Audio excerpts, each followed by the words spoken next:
Welcome to H&HN Daily. I'm Suzanna Hoppszallern, Senior Editor at Hospitals and Health Networks magazine. Hospital IT staffs are being pulled in so many directions these days. ICD-10, healthcare reform, meaningful use, as well as routine deployments. How do you prevent burnout? Today I'm joined by Rod Dykehouse, Vice President and CIO of ProHealthCare, to discuss change management, avoiding IT staff burnout.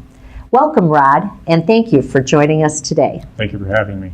What's the hospital CIO's role in guiding and adapting to change in healthcare? The CIO's role in terms of adapting to change is really focused, I believe, initially with the business and the organization leadership to make certain the technology that we deploy and have in place is supportive of the changes that are coming. At the same time, then, the issue is preparing our staff to be able to deal with those changes and accommodate and adapt to it.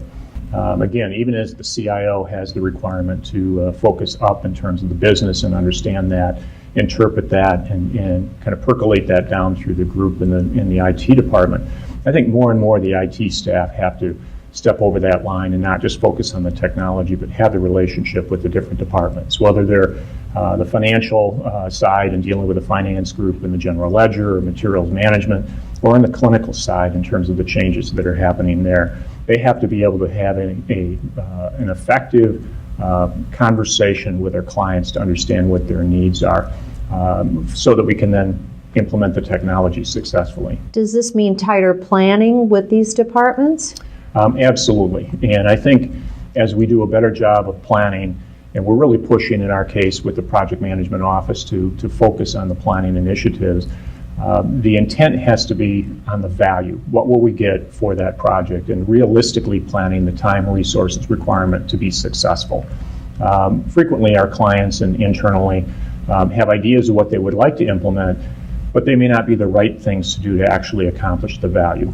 And that's where the relationship comes in. So we have to be very open and honest and direct with each other to sort out how we're going to do it, what we're going to achieve, and then really drive and execution to accomplish that.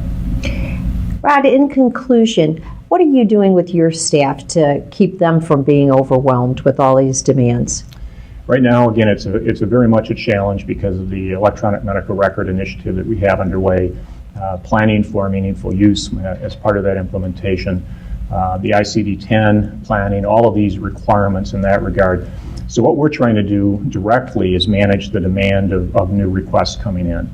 And so we are implementing new standards around project request through the project management office.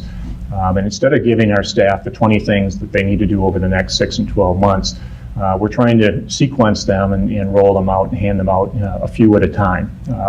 Instead of a big basket of things to do, they can manage 2 or 3 at a time and get them done and then move on to the next 2 or 3. So I think the management team and the CIO's role is to make them efficient and not feel overwhelmed, not feel burned out, and provide them the time, the tools, and the skills needed to be successful.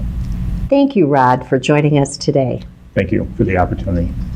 This is Suzanna Hoppszallern with H&HN Daily.